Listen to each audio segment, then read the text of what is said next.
देश में लोकसभा चुनाव की घोषणा अगले कुछ ही दिनों में होने वाली है।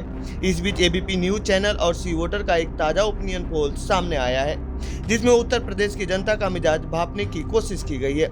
ओपिनियन पोल में कई चौंकाने वाले आंकड़े सामने हैं। इस सर्वे के अनुसार एनडीए को 2019 की अपेक्षा इस बार बढ़त मिलती हुई दिखाई दे रही है। तो आइए जानते हैं इस रिपोर्ट में किसे कितने फीसदी वोट मिल रहे हैं और कौन सी पार्टी को नुकसान होता दिख रहा है। दरअसल एबीपी न्यूज चैनल और सी वोटर के ओपिनियन पोल में भाजपा गठबंधन वाली एनडीए को लेकर बड़ा दावा किया जा रहा है। इस सर्वे के अनुसार यूपी में बीजेपी के गठबंधन एनडीए को 74 सीटें तो इंडिया अलायंस यानी सपा और कांग्रेस के खाते में 6 सीटें जाती हुई दिखाई दे रही हैं। वहीं मायावती की बसपा इस बार शून्य पर सिमटती दिख रही है। वोट प्रतिशत की बात करें तो सर्वे के अनुसार बीजेपी की अगुवाई वाली एनडीए को 51%, इंडिया को 35% और बीएसपी को 8% और अन्य को 6% वोट मिल सकता है। लोकसभा चुनाव 2019 की बात करें तो उत्तर प्रदेश में सपा बसपा के गठबंधन के सभी अंगगणित गलत साबित हुए थे। तब भाजपा उसके सहयोगी अपना दल एस ने गठबंधन सहयोगियों को ध्वस्त कर दिया था।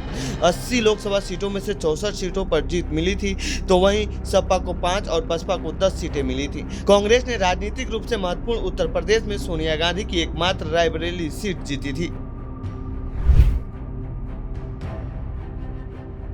बता दें कि उत्तर प्रदेश में सभी इंडिया गठबंधन के दलों सपा और कांग्रेस के बीच सीटों का बंटवारा हुआ है, जिसमें कांग्रेस 17 सीटों पर चुनाव लड़ेगी, बाकी अन्य सीटों पर सपा अपने प्रत्याशी उतारेगी।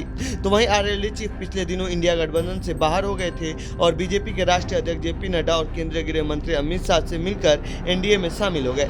इसके बाद से सपा को अपने सीटों का बंटवारा पश्चिमी यूपी में नहीं करना पड़ रहा है। इससे इंडिया गठबंधन को झटका भी लग सकता है। 2019 के लोकसभा चुनाव में आरएलडी सपा के साथ गठबंधन में चुनाव लड़ी थी, लेकिन एक भी सीट पर चुनाव नहीं जीत सकी थी। बसपा पहुंचा सकती है इंडिया गठबंधन को नुकसान।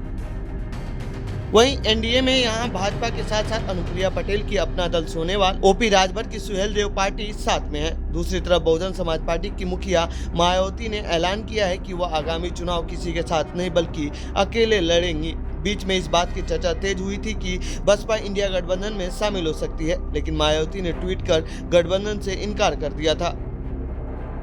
तो ये थी लोकसभा ओपिनियन पोल से जुड़ी हमारी रिपोर्ट। आपको कैसी लगी यह रिपोर्ट कमेंट बॉक्स में बताएं। साथ ही इस पूरे मामले पर आप क्या कहना चाहते हैं कमेंट बॉक्स में लिखें। बाकी देश दुनिया की खबरों के लिए बने रहिए जनसत्ता के साथ। धन्यवाद।